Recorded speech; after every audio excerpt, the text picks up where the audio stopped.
Boas-vindas, meus queridos e queridas. Esse é o episódio 3 do Mentorama, o seu podcast de mentoria, inovação e inspiração. Eu sou o Felipe Matos e você é meu convidado, a minha convidada, para aprender junto. E dessa vez vamos falar de networking e de conexão e de negócios, com um convidado muito especial, meu querido Diogo Garcia. E olha só o currículo do Diogo, gente. Escuta aí. Diogo Garcia é especialista em vendas B2B, marketing de relacionamento e negociação, gestão de comunidades, startup hunting e ecossistemas de inovação. Tem mais de 12 anos de experiência nas áreas de venda e programas de aceleração, investimento e relacionamento para startups em grandes empresas do segmento de serviços de consultoria, financeiro, seguros, tecnologia da informação, entre outros.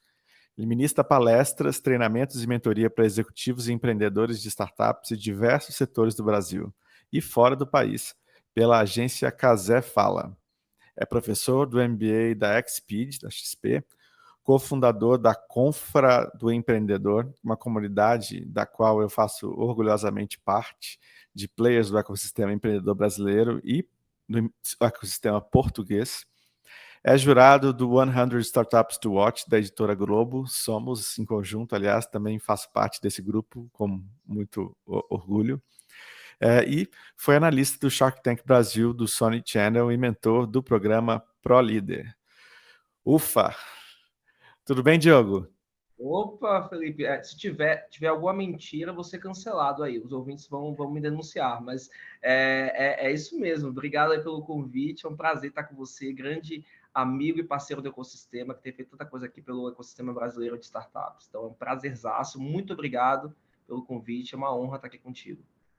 Maravilha, a nossa conversa vai continuar depois do recadinho que a gente vai ouvir da Zendesk. Segura aí. O programa de hoje é oferecido pela Zendesk e pela Faculdade Sirius. Zendesk é uma plataforma de suporte ao cliente que oferece uma variedade de ferramentas para ajudar as empresas a gerenciar e responder suas comunicações. Ela inclui recursos como tickets de suporte, automação de respostas, relatórios e análises, integrações com várias ferramentas e muito mais. Fácil de usar e escalável, permite gerenciar vários canais de atendimento, incluindo e-mail, chat e redes sociais. O mais bacana é que a Zendesk tem um programa de apoio a startups e está oferecendo aos ouvintes do Mentorama 6 meses de uso gratuito da ferramenta para as empresas que estão começando. Não é pegadinha nem conta trial com funcionalidade limitada, não. São 6 meses grátis de todas as ferramentas para você testar e implementar no seu negócio. Use o QR Code que está aí na tela ou o link da descrição para acessar. A Sirius é a primeira neo-universidade da América Latina. Ela combina a profundidade da academia com a velocidade do mercado, oferecendo cursos práticos como os bootcamps e voltados para a empregabilidade, com certificado de ensino superior reconhecido pelo MEC.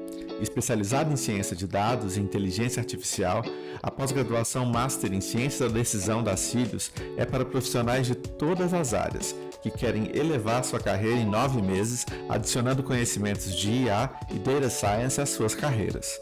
Conheça mais em sirius.education. Estamos de volta então, Diogo. Conta pra gente então um pouco da sua história. Como é que você começou a trabalhar com inovação? Bem, minha história eu não posso deixar de mencionar, né, que eu sou baiano, nascido em Salvador e moro em São Paulo, noivo de uma gaúcha, né, então tem uma mistura aí bem interessante. E a minha história com inovação ela começa a partir do momento em que eu sou formado em administração, me formo em administração e eu não sei para que lado eu vou, né? E na época eu comecei a trabalhar, a estagiar em multinacionais, na área de RH, na área de compras, enfim. E aí eu fui. Eu não sabia como é que funcionava um pouco o mundo de vendas de negócios. Caí na área de vendas de uma seguradora, só que a vaga era um pouco híbrida. Era vendas com inovação, ao mesmo tempo que eu tinha que vender, né, ali no B2B, que é o que eu sou especialista hoje, eu tinha também que pensar em novos canais.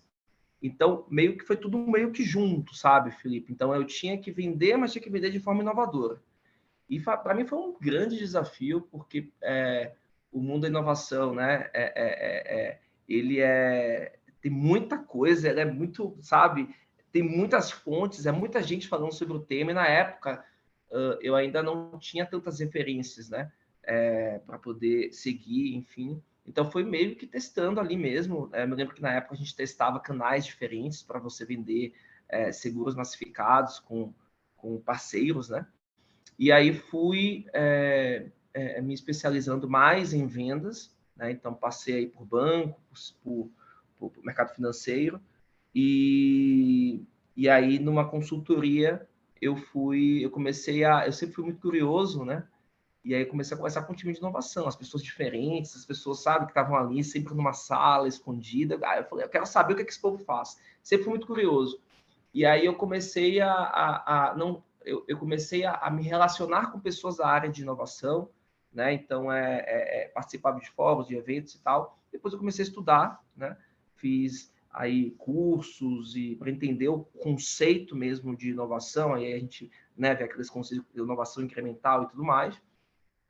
E num determinado momento eu comecei a liderar programas de relacionamento com empresários e empreendedores. E, obviamente, quando você lida com empreendedor, né, com empreendedoras, você é encantado, você fica encantado porque são pessoas que pensam de forma diferente, pensam de forma inovadora. E aí eu caí nesse mundo, né, criei uma comunidade, né, que você comentou, da qual você faz parte, a gente tem um prazer e a honra de tê-lo. Comecei a atuar também em programas voltados à inovação, né? Antes na UI, agora na KPMG, que é onde eu estou hoje, eu sou sócio-diretor e líder de um programa de startup chamado Emerging Giants, e que tem esse elemento inovador intrínseco, né? Porque você lida com startups que trazem soluções inovadoras e, ao mesmo tempo, você tem que trazer insights para essa turma. Então, é um papel de líder de ecossistema, né? Você tem que estar muito conectado não só com o mundo dos negócios, e aí você falou de network, mas também entender o que é que desse mundo inteiro, que agora está muito mais complexo, muito mais maduro, o que é relevante para o meu público, né? E o que é que eu posso trazer também de relevante para o meu negócio, né? O que é que pode ser inovador ou que pode disruptar o meu próprio negócio. E, obviamente, a comunidade, que é a Confraria do Empreendedor que você comentou, é um celeiro onde a gente pode capturar tudo isso, onde a gente troca, onde a gente conversa, onde a gente ouve outras pessoas, e acho que esse é o segredo também. Acho que a inovação na minha vida está muito conectada com a conexão, né? Tanto que eu costumo dizer que o combustível para a inovação é a conexão. Então, se eu não tivesse me conectado com tantos atores diferentes do ecossistema, que desempenham papéis, às vezes, né, muito diferentes, interesses até diferentes, eu não conseguiria, de alguma forma, imprimir ações, né, conectadas com inovação nas coisas que eu faço. Então, fez parte da trilha, né, não só de conexões, de comunidade, como também de negócios. Então, para você ser né, o bom vendedor, ele tem que ser insightful, ele tem que trazer insights relevantes para o seu cliente. E isso requer doses aí de inovação, né, de trazer coisas novas, de você ser, de fato, alguém que está conectado com o que há de novo no mundo, no Brasil, enfim. Então, a minha história é mais ou menos essa. Muito bom. E você tem aí trabalhado em vários programas de relacionamento entre startups e grandes empresas, né? Tem o Emerging Giants da KPMG, tem os projetos que você está envolvido. O que uma startup precisa ter para chamar a sua atenção? Primeiro, assim, Felipe, a gente, né, você que tem uma experiência também vasta, entende bem, né, do que eu vou falar, quando o negócio, principalmente no programa aqui da KPMG, né?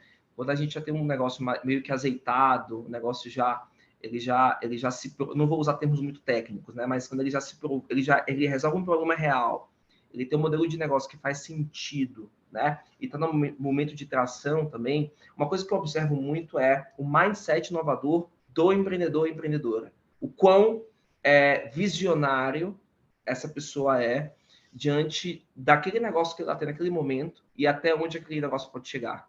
Então, eu acho que eu estou muito mais conectado com... Eu olho muito mais para a figura do empreendedor e da empreendedora do que propriamente para o negócio. Obviamente, o negócio tem que ser bom, o negócio tem que ter um potencial ali de escalabilidade, de inovação, a gente está falando de startups, né?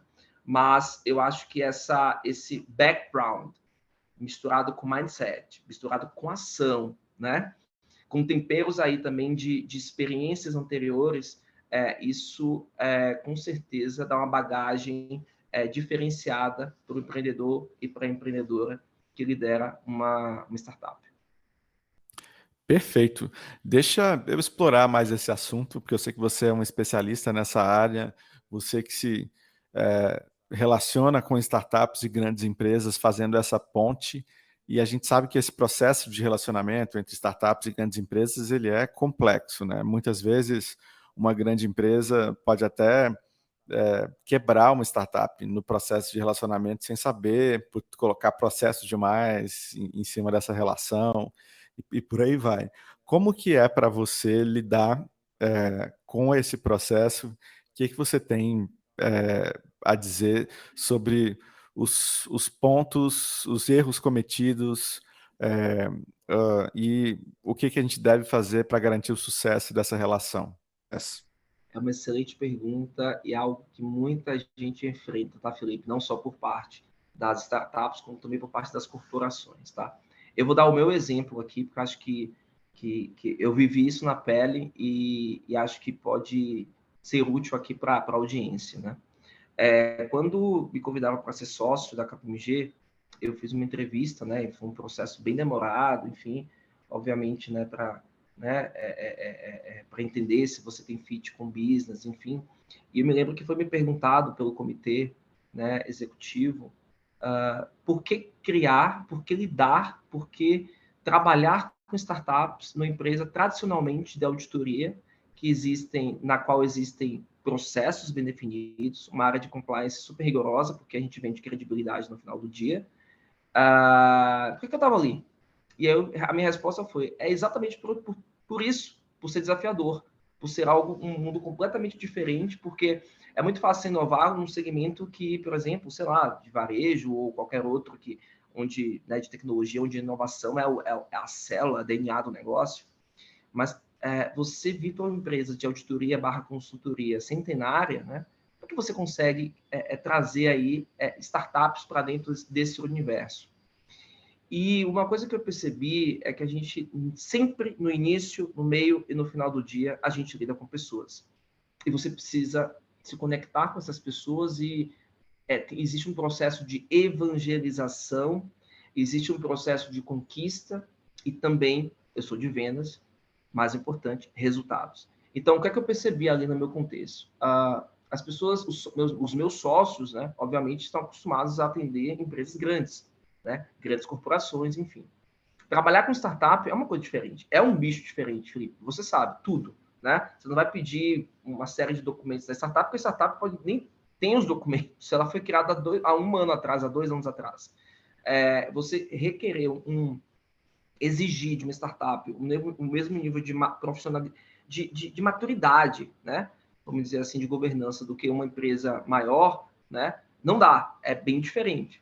Então, o meu primeiro passo foi, eu preciso trazer conceitos, evangelizar primeiro o público, né? Quando eu digo público, seriam as pessoas que se relacionariam com as startups. Então, a gente fez, junto com outro amigo, o Robson Delfiol, não posso deixar de citá-lo aqui, um processo de evangelização mesmo, de conversar sócio com sócio, de conversar com os comitês, de conversar com os grupos e mostrar, olha, pessoal, a gente vai ter um programa de relacionamento, mas é diferente lidar com startups por causa disso, disso e disso, o índice de mortalidade é muito alto, né? A gente teve também que conversar com a nossa área de risk management, né, para que eles pudessem entender como funcionava esse mundo de startups e não só isso, né? Porque é muito sexy também, né? Você sabe disso. Muitas corporações adoram falar que trabalham com startups, com inovação, pitch day, mas poucas têm realmente algo que seja tangível e que traga valor não só para ela, quanto para as startups. E aí uma coisa que eu percebi foi, eu preciso trazer quick wins, resultados pequenos e rápidos para que as pessoas elas comecem a sentir um cheiro e falar, pô, esse negócio é interessante, tá? Porque se eu crio um programa, né, como foi feito, né? A gente criou um programa do zero, de relacionamento. Exijo muito, né? E aí vem lá, preciso de investimento X, preciso de recursos, sabe? Venho com uma série de pedidos, né, para algo que ainda é muito novo, é muito difícil isso ser aceito. Então, eu tive que ir conquistando esse espaço, e, obviamente, aí requer também uma habilidade de comunicação, de você se relacionar com as outras pessoas e mostrar, olha, é importante investir nas startups porque elas podem ser, as emerging giants, no caso, elas podem ser grandes empresas do futuro. Então, a gente vai construir um relacionamento a partir de agora, de várias formas, né? E aí, quando a gente começa a vender projetos, né? Quando a gente começa a fazer parcerias, e quando a gente começa a contratar startups que se complementam ao business da corporação, aí você consegue já mensurar um pouco de resultado. E quando você traz esses resultados, ainda que pequenos, você consegue, pelo menos, comprovar que você se paga. Essa é a melhor coisa. No início eu falava, pessoal, pelo menos eu me pago aqui, né? Como intraempreendedor, né? Como se fosse um VC investindo em você. Pelo menos eu me pago, a operação se paga. E a partir do momento que você começa a ter receitas, né? E aí eu tenho um mindset eu trabalho numa posição de vendas, né? Isso você começa a trazer ali para o board, para a liderança, obviamente algo mais tangível. Então, eu costumo dizer o seguinte, trabalhe sempre com quick wins, né? Resultados rápidos. O que você pode fazer ali para no universo de um ano, né? De 2, 3 anos, trazer para que seja tangível e não fique algo... Porque inovação, às vezes, é entendido como algo muito megalomaníaco, como algo muito diferentão.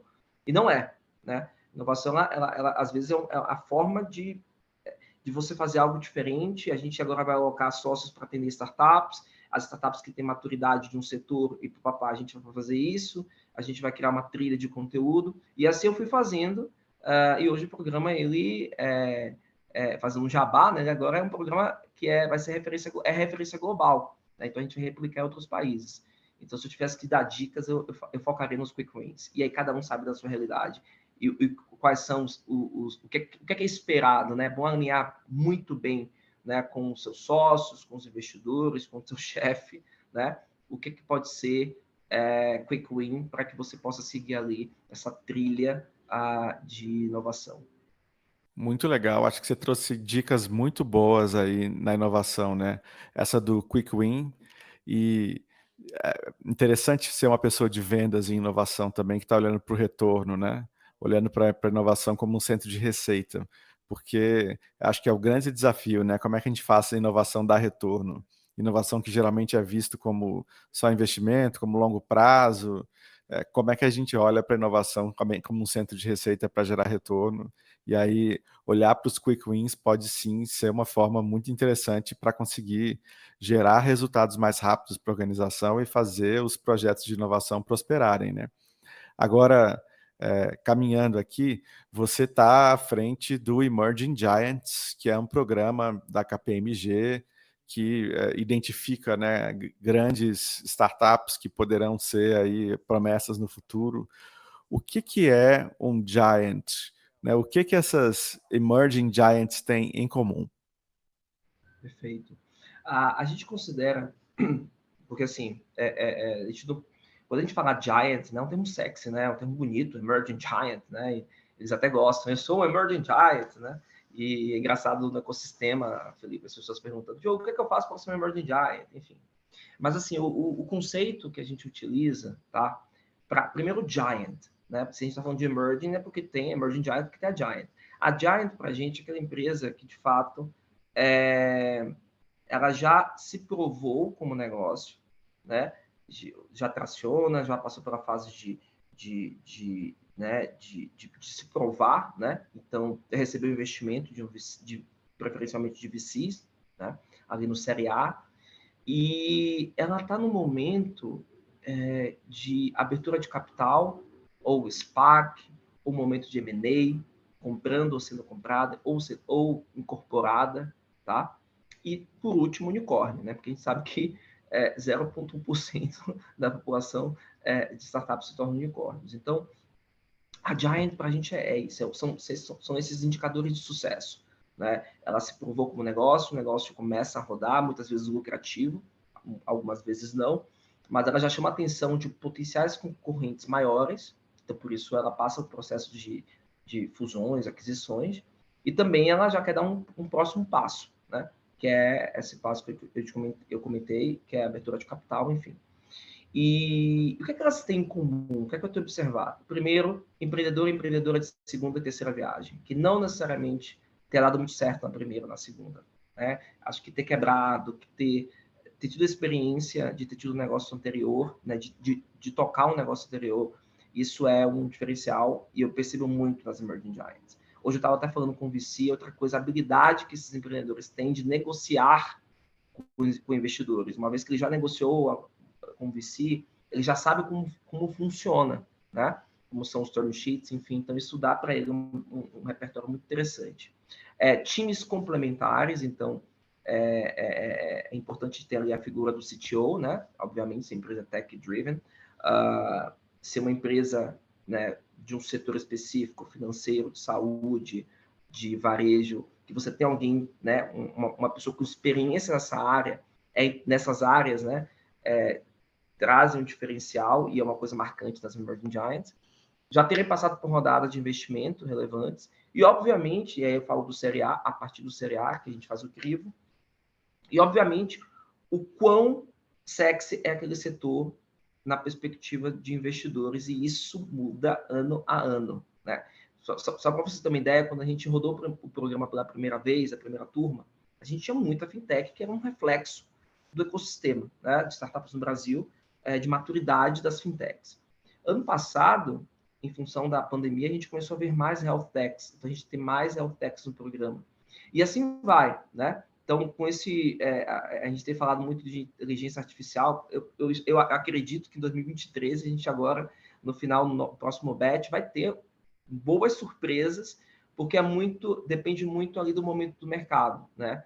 Então, mas assim, de forma geral, esses são os pontos que eu observo que são comuns às Emerging Giants.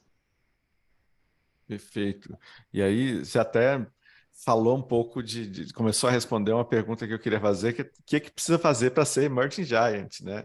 É isso que elas têm em comum, mas as startups têm que se inscrever em algum lugar ou elas são achadas? Acho que primeira pergunta. Boa pergunta. Nesse momento, a gente é invitation only, tá? A gente contratou o Distrito, que é um hub de inovação, né? E que também produz dados bem relevantes, para capturar quais eram essas empresas, quais empresas tinham fit com esse perfil. Tem outras características também, depois quem quiser dar um Google Emerging Giants KPMG, vocês vão encontrar lá no nosso website toda a descrição, né, as features, o profile.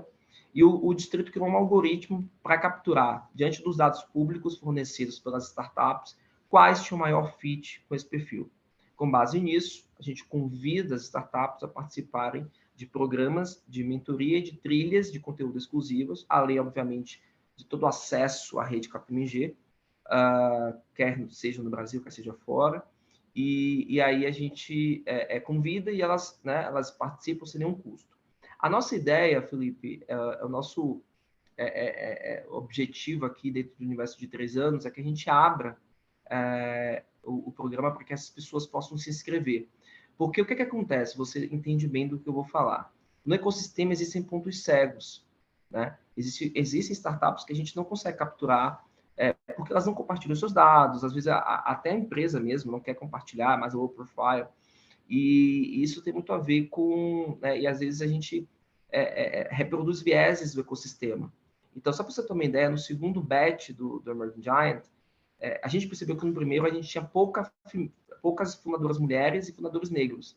E a gente trouxe isso como ponto no segundo report, porque a gente não tinha, né, tantas pessoas, né, não tinha tantas mulheres e tantos negros, mas também sob a perspectiva do seguinte: olha, a disrupção vem muitas vezes de mercados que são negligenciados ou que a gente não está olhando, ou de listas ou de fontes que a gente não observa. Então a gente foi lá no Google Black Founders, a gente buscou um grupo de mulheres também para capturar, para entender, porque às vezes não está ali né, não está no mainstream, né, no que se divulga, né? Porque na verdade o ecossistema muitas vezes ele reproduz o que já existe.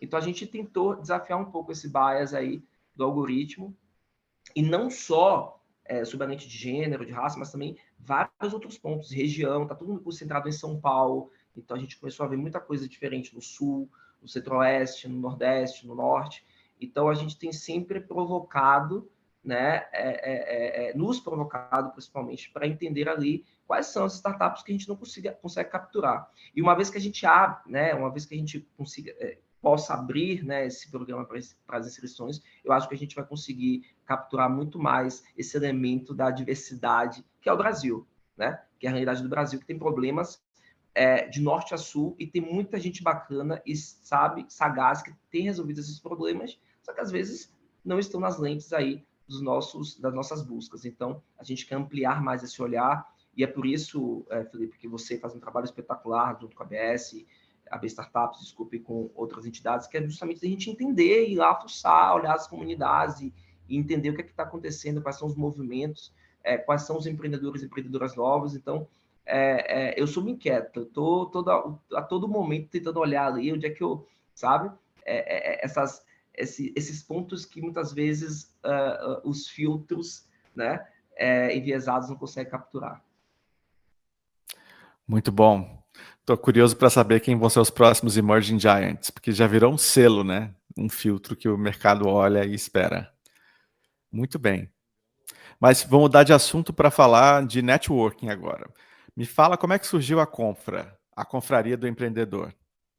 Cara, muito doido isso, né? Porque você falou de inovação, né? E acredite, foi por uma curiosidade que nasce a Confraria do Empreendedor, né? Por uma inquietude. Eu estava numa empresa de consultoria, inquieto, como sempre, né? Pensando ali o que podia fazer diferente e tal, dentro do meu universo de vendas. E aí eu vi passar um rapaz, assim, né, de terno e tal, e ele era novo na empresa. Eu perguntei, vem cá, brother, qual que é o teu nome? Ele é André. Aí, André, bacana e tal. Você faz o quê? Inovação. Eu falei, inovação? Pô, que legal, não sabia que essa empresa tinha uma pessoa de inovação, enfim, focada. Aí ele falou, pois é. Eu falei, pois é, você vai ser meu melhor amigo agora. Colei no André, André Mainar, mineiro, Grande Mainar. Mainar, gente boníssima, e a gente foi uma afinidade muito boa, e logo com a esposa dele, a Natália, também se conheceram na época, eles estavam empreendendo também, eles tinham empresa, e eu estava com muito conteúdo em função dos programas que eu tocava, né? Tava dando aula, tinha acesso a muita coisa lá de fora, principalmente, né? Tinha ido para o Silicon Valley 2 vezes, então eu tava, sabe, com muita informação, falando assim, eu preciso compartilhar isso com alguém. Então, a Confra nasce desse espírito giver, não só meu, como do André, como da Nath, em querer contribuir com outros empreendedores. E foi um momento, Felipe, que eu vi muito amigo meu saindo do mercado corporativo e empreendendo. E eu falei, olha, eu acho que eu posso ser útil. E aí a gente sentou e falou assim, vamos criar aqui não era comunidade, tá? Que a gente nem sabia que era comunidade. Vamos criar aqui um grupo do WhatsApp e adicionar aqui alguns amigos que estão empreendendo. E foi assim que a gente fez o negócio. Eram 10 pessoas, não tinha nome, não tinha nada. A gente trocava ideia ali, compartilhava melhores práticas e tal. Só que eu observei também, junto com o André e com a Natália, que naquela época, isso há 6 anos atrás, tinha muita coisa de inspiracional no mercado. Então, você abriu o Instagram, você tinha aquela figura que ficava ali vendendo fórmulas mágicas, falando como é que era a jornada de empreender, muito glamurosas, capas de revistas. Ficou hype, né? O startup, empreender. E quando eu conversava com os empreendedores, entrevistava, era totalmente o contrário, não existia esse glamour. Falei, então, peraí, tem uma coisa errada. Né? E aí, inquieto que o senhor, falei, olha, vamos, eu, André e a Natália, a gente combinou, vamos fazer aqui um grupo, né, de WhatsApp mesmo, onde as pessoas só compartilham problemas. Porque assim, não dá mais para ficar se vendendo, dizendo que você é o startupeiro do ano e sua empresa está ali, nem brequivou ainda, cheio de problema, devido a todo mundo, enfim. E aí, a gente fez um evento, foi muito orgânico, tá, Felipe? As pessoas começaram a pedir, vamos nos encontrar. Eu falei, gente, eu trabalho aqui, não dá, enfim. Fizemos o primeiro evento, não deu certo. Caiu uma chuva, que é a chuva de São Paulo básica, que sempre acontece, do nada, né? E aí a gente fez um encontro, e aí aquele encontro que a gente fez era bem padrão, né? Eu falei, é evento, então tem que ter uma pessoa para falar de... Era bem padrãozinho. Sustentabilidade, inovação, e aí a gente trouxe os empreendedores, cara, e esses empreendedores começaram a falar dos seus negócios.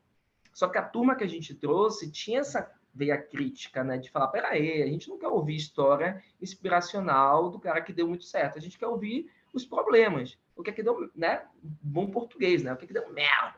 E aí, cara, foi aí que eu falei, opa, é isso. E aí um cara levantou a mão lá na mesa, no evento, e falou, ó, pessoal, como é que terceiriza a mão de obra? Aí o outro, não sei o que, não sei o que. Aí eu falei, opa, tô curtindo isso. Fizemos o Legal. primeiro, aí no segundo evento, foi muito engraçado. O segundo evento, a gente convidou uma pessoa para dar uma palestra, bem padrão, né? Evento. Sobre. Não me lembro se foi. Não me lembro, foi algo dentro do mundo do marketing. Você vai ver que eu nem lembro. E aí o palestrante, quando ele começou a falar, ele falou: ah, pessoal, ao invés de palestrar aqui, quero compartilhar umas dores que eu tenho e ver o que vocês acham. Cara, achei isso mágico. E aí as pessoas começaram a falar, não, é isso, é aquilo outro e tudo mais. Eu falei, não, é isso. Vamos tirar o palco. Tem muito empreendedor de palco, né? E obviamente existe mercado para tudo. E vamos criar uma coisa mais de igual para igual, onde eu tenho muita experiência, você tem pouca experiência, eu tenho contatos, você não tem contato, vamos trocar. E aí a gente começou a trazer pessoas diferentes, porque a gente não queria gente que pensasse igual. Foi uma miscelânea no início, a gente achou que não ia dar certo, porque as pessoas até perfis muito diferentes. Você tinha startups que o App Investidor, bilionário da Forbes, era um mix, né? E aí, cara, quando a gente se deu conta, a gente tinha criado uma comunidade, não sabia. Porque não existia nenhum conceito de comunidade. Aí eu fui estudar, né? A gente tem amigos que são especialistas, você conhece bem. Fui estudar e falei, peraí, a gente montou uma comunidade, porque a gente criou um manifesto, a gente tinha uma razão de existir, o nosso objetivo era fomentar ali o ecossistema empreendedor. No caso, né? A gente estava focado em São Paulo, mas depois virou uma coisa Brasil e depois Portugal. E aí nasce a Confra, que é esse monstro aí que você falou, que a gente agora não consegue, não sabe o que vai fazer, porque um grupo que ganha relevância, um grupo de troca, um grupo onde as pessoas, de fato, elas se mostram mais humanas e mais vulneráveis. Acho que isso foi um dos grandes segredos do sucesso da Confra, e por isso que ela existe até hoje, né? Sim. E para onde vai esse bicho? A pergunta que não quer calar, qual que vai ser o futuro da Confra? Para onde vocês estão vendo aí, para onde vocês estão vendo ela caminhar? Ah, meu amigo, essa é a pergunta de 1 milhão. Investidores, vocês que estão ouvindo aí, estamos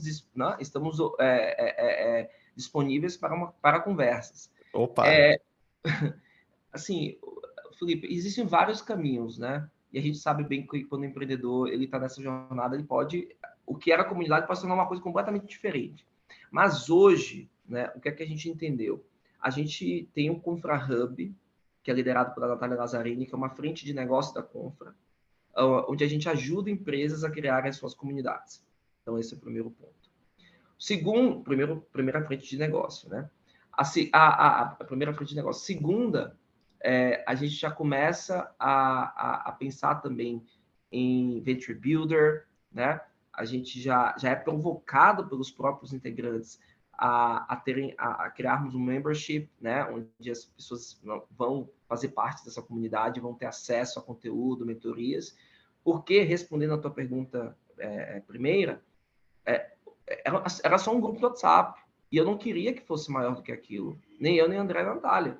De repente chegou a 257 pessoas, que era o limite, aí foi 2, o 3, o 4. Falou, galera, não dá mais, é muita gente para administrar. E você sabe, todo mundo fala, todo mundo quer trocar ideia contigo. Então, hoje a gente tem mais de 1.250 membros ativos, tá? A gente está bem um pouco reativo, porque a gente não consegue mais do ponto de vista tecnológico até, colocar tanta gente em grupos. Então, a gente está desenvolvendo uma plataforma, tá? Para, de fato, e aí a gente está buscando parceiros para que, de fato, a gente consiga não só tornar essa comunidade, as trocas serem mais rápidas e a gente conseguir gerar mais valor para os membros, como também atrair novos membros. Então, a gente está nesse momento e está nesse momento também de construção. Então, pode ser que surjam coisas maiores e pode ser também que a gente foque numa frente específica, que pode ser gestão de comunidades ou pode ser também plataformas de comunidade ou qualquer outra coisa, de repente uma plataforma de investimentos, né, em startups. Então, é mais ou menos isso, esse momento que a gente está agora. E para quem quer fazer parte da Confra, como é que faz? Porque eu imagino que muita gente que está ouvindo falou, nossa, gostei. E aí? Olha só, hoje vocês podem acessar lá o confra.cc, tá? Tem um formulário onde vocês preenchem, e aí isso é submetido para um comitê de avaliação de community managers. A gente tem cerca de 10 community managers e a gente avalia. E uma das perguntas que a gente faz sempre para a pessoa que entrar é no que ela pode contribuir, né? Porque a comunidade Confraria do Empreendedor ela é totalmente baseada no conceito do Adam Grant, do dar e receber, que é givers, eles de fato agregam e eles mudam cenários e eles são importantes para os ecossistemas de inovação, empreendedor, enfim. Então, a gente quer mais pessoas givers, né, que possam doar tempo, doar conhecimento, trocar, para que, de fato, essa comunidade mantenha a cultura e mantenha a razão dela de existir, que é isso, conectar, compartilhar e colaborar. Maravilha. E qual que é a sua dica para quem está começando essa jornada empreendedora ou começando a sua jornada profissional e quer fazer networking com efetividade? Você aí que é o rei do networking. Fala para a gente. Networking é boa. Olha só, eu sempre nas aulas, palestras e no dia a dia, né? Eu sempre digo o seguinte, né? As pessoas elas confundem networking com troca de cartões, de estar presente em um monte de eventos, de tomar café com todo mundo, e tal. E a gente tem, né? Agora, cada vez mais a gente tem tido menos tempo, né? Então, a primeira dica é o seguinte: você quer fazer networking com quem e para quê? Tá? Se pergunte, com quem e para quê? Ah, eu tenho uma escola, uma EdTech, e eu quero me conectar com investidores, porque nesse momento eu preciso de investimento para o meu negócio escalar. Ok, então onde estão essas pessoas? Tá? Evento, reunião, café, tal. Beleza. Segundo ponto, o que é que eu tenho de relevante e o que é que eu tenho a contribuir com essas pessoas? Porque não é uma questão apenas de olá, Felipe, me dá teu cartão porque você é o cara, né? E eu quero me conectar com você porque eu quero me apresentar minha startup, quero que você invista, quero que você me coloque na B Startups, enfim. O que é que eu tenho a agregar para o Felipe? Certo? Porque o senso de troca, né? Quando você dá algo para alguém, as pessoas, de forma inconsciente, elas têm uma certa dívida com você. Tipo, poxa, o Diogo me ajudou nisso, eu vou ajudá-lo. Não, não é, obviamente, uma coisa tácita, não pode ser uma coisa do tipo, você me ajudou agora, né? Eu quero algo em troca, né? Eu te ajudei, agora eu quero algo em troca. Então, eu acho que você tem que ter algo a oferecer.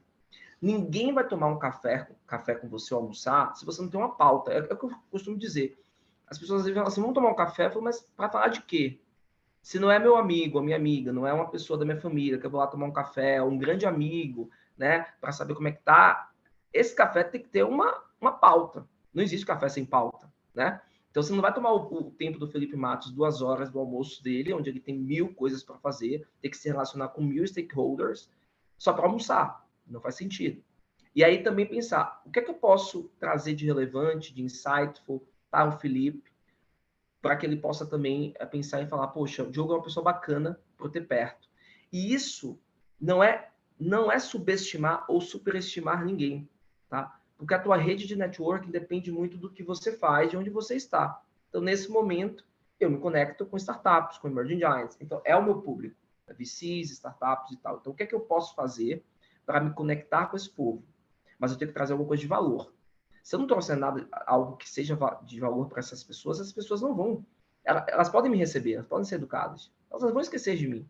Então a regra para network é essa. Eu acho que é você entender o que primeiro o que você quer, com quem você quer se relacionar e o que é que você tem a oferecer. Porque ninguém vai te dar nada, né? Principalmente se forem pessoas né, takers ou matchers, né? Vamos dizer assim. Se você realmente não vier com o espírito mais giver, do olha, eu posso contribuir, eu posso trazer, enfim. Então é muito sobre isso e é algo que eu carrego comigo. E quando eu vejo assim, muitos fóruns de network, eu falo, pô, não faz sentido eu estar aqui, faz sentido eu estar aqui e tal. Então, aí você começa a ficar mais seletivo e tem os seus momentos, né, Felipe? Tem um momento que você fala com todo mundo, tem um momento que você fala com poucos, tem um momento que você está mega focado, precisa, sabe? Mas, assim, é importante também nutrir esses relacionamentos, né? E existem várias formas. Aí é o marketing de relacionamento, aí é você se fazer presente, aí é você realmente demonstrar interesse genuíno e se conectar com as pessoas. Isso aí é super importante. Interesse genuíno. É isso aí. Boa. Bom, e falando nisso, Diogo, não sei se você sabe, a gente tem aqui no Mentorama, a cada episódio, uma startup, que é a Startup da Hora, onde a gente dá destaque para uma startup brasileira e conta um pouco da história dessa startup, o que ela faz, como ela funciona. Então, pois é, vamos ver qual que é a startup da hora de hoje. Rodou.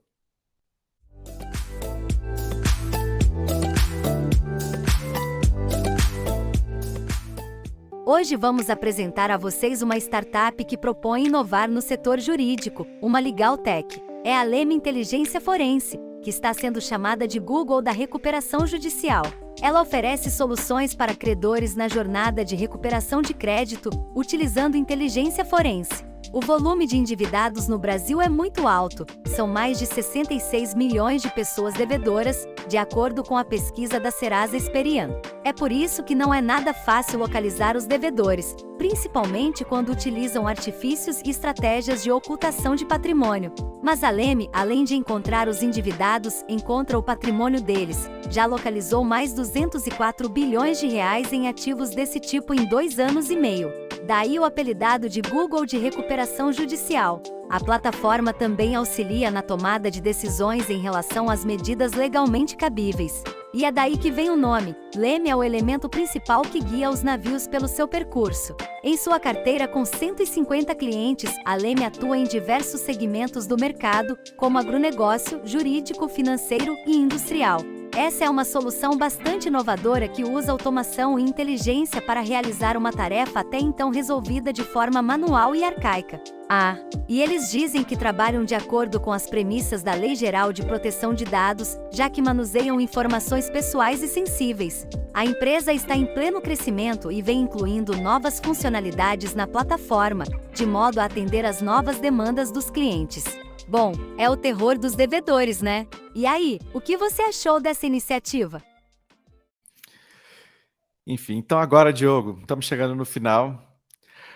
Enfim, tudo que é bom acaba e a gente tem uma tradição aqui de como encerramos os episódios do Mentorama, que é sempre pedindo para o nosso convidado ou para a nossa convidada falar de uma falha, de um erro, de como você falou lá, né, usando bom português, alguma merda que aconteceu ao longo da carreira, da vida, e como você saiu fora dessa, como é que você aprendeu. E né, muito do que você trouxe aí mesmo, né, quando falava da Confra, a gente escuta só o lado glamouroso, né, do empreendedorismo, né, tudo de bom, tudo de legal, mas a gente sabe que os bons aprendizados e a vida real estão nos problemas, nos erros, né, nas dificuldades que a gente tem aí de cada dia. Então, queria ouvir de você um pouco qual que é seu erro do momento aí que você quer eleger, como que você saiu dele e o que você aprendeu, né, ao cometer esse erro ou essa falha. Olha, nossa, eu teria tantos exemplos aqui, porque né, o que a gente faz muito é errar, né? Mas, assim, eu acho que no início, né, quando eu comecei a trabalhar com vendas complexas, né? Vendas complexas exigem de você um preparo, assim, que é prática. Existiam propostas, né, propostas são grandes, né, vendas B2B, que você precisa se preparar 2, 3, até um ano, tá? Então, no início da minha carreira como vendedor, meu Deus do céu, eu levei muito tapa na cara, muita porta na cara, porque eu não me preparava, sabe? Eu ia lá, ia o site da empresa e ia falar com o founder. E o cara me olhava assim e falava, é isso que você sabe da minha empresa, sabe? Então, eu me senti um pouco raso no início, quando eu abordava as empresas, e isso foi me desafiando, sabe? A ponto de eu chegar numa reunião e o cara falar, eu já complementava, eu já sei o que você vai dizer. Ele falou, nossa, como é que você sabe da minha... Eu falei, cara, eu pesquisei. Então, uma coisa que eu aprendi muito, né, em vendas, vendas complexas, B2B, é esse preparo fundamental, que as pessoas não fazem. Elas acham que elas podem ir para uma reunião, Vamos na reunião ali, de tranquilo, troca uma ideia, fala da chuva, quebra gelo. Não, as pessoas não têm mais tempo, né, para conversas rasas. E aí eu me desafiei muito no início, eu falei, não, eu preciso estudar, eu preciso me preparar, e hoje eu não consigo liderar um processo de venda sem fazer esse preparo. E esse preparo, Felipe, ele vai além do que é óbvio. Então, assim, você fala, se prepara para vender para uma empresa, aí você vai estudar a empresa, vai o setor... Não, eu estudo a pessoa com quem eu vou conversar. Qual que é o perfil do Felipe? É mais analítico, mais direto ao ponto? Qual o histórico que o Felipe tem contratando esse tipo de serviço? Então, eu errei muito no início, né? Eu me lembro que eu tinha um chefe que pegava pesado, falava, cara, não acredito que você só estudou isso. E aí eu fui aprendendo. Outro erro também, que eu acho que é uma coisa legal, não diria nem erro, né? Mas eu acho que é uma falta de... também naquele momento a gente não tinha muita noção do que estava acontecendo. Foi a própria criação da comunidade da Confra. A gente poderia... Quando a gente percebeu que o negócio estava ficando gigante, a gente já poderia ter colocado uma plataforma ali para organizar a parada. Mas a gente também não sabia até onde iria o negócio, sabe? Então, é muito difícil, às vezes, você entender quando uma coisa que era e acho que por isso que também deu certo, era tão genuíno e não era uma coisa tão séria, se torna um negócio muito sério, né? E aí você cria regulamento, e aí você tem uma frente de negócio e tal. Talvez se a gente tivesse tido, sabe, um insight ali mais rápido, a Confra estaria no outro patamar hoje, né? De negócio e tal. Mas a gente está seguindo, a gente já acordou para a vida, né? E todo mundo que me conhece fala, mas meu Deus, esse negócio poderia gerar muita grana. Eu falei, calma, né? 10 coisas por vez também, porque o Diogo também, ele tem outros chapéus, como você falou, né? Sim. Tem o Casé Fala, dou aula, dou na KPMG, então não dá para cuidar de tudo. Então, acho que o foco ele é super importante. Mas se fosse para falar de erros, assim, que eu acho que se eu voltasse no tempo faria diferente, eu acho que esses, né? Eu acho que hoje eu teria evoluído muito mais rápido, talvez, na área de na minha carreira de venda, se eu tivesse me preparado melhor no início, sabe?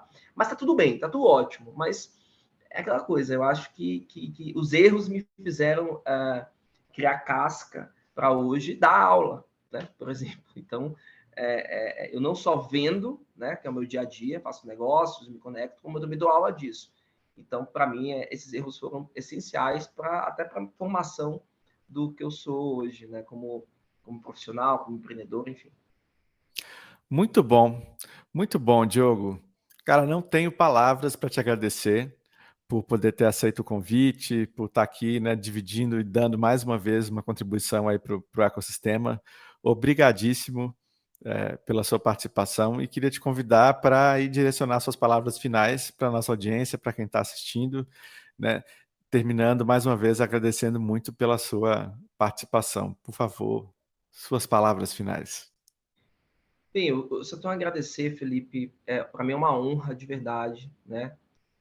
Você ter me convidado para esse podcast aqui, que acho que já é sucesso só pelo fato de você liderar, porque você tem né? Você faz uma curadoria, você é um cara que realmente tem um papel fundamental no ecossistema, tá? E isso não sou eu que estou dizendo, isso é valor percebido pelo ecossistema, eu sempre falo, né? O valor percebido, né, de quem realmente está conectado. Agradecer a sua equipe, né, de estar aqui gravando, enfim, então, o tempo. E é isso, a minha mensagem estou disponível para quem quiser trocar uma ideia sobre todos os temas que a gente falou aqui. Diogo Garcia no LinkedIn, Diogo Garcia Beisebol de Casa no Instagram. E é isso, vamos falar sobre inovação, vamos falar sobre intraempreendedorismo, vamos falar sobre comunidades, vamos falar sobre ecossistemas. Então, eu terei o maior prazer de ajudar, de construir, de colaborar aí com quem tiver interesse nos assuntos e que queira realmente colocar a mão na massa e fazer acontecer. Então, estou aqui. Maravilha! E nós vamos ficando por aqui. Esse foi mais um episódio do Mentorama, o episódio 3, e eu vejo vocês nas próximas. Valeu, valeu!